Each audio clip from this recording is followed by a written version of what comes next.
By Friday, September 1st, Ella was making her way toward New York with winds reaching 200 kilometers per hour. City officials braced to start the evacuation. Police would go door to door to get everyone out within a 10-block radius. For 24 tense hours, Ella stalled around North Carolina.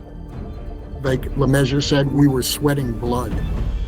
But sometime in the night, Hurricane Ella veered off into the sea at the last minute.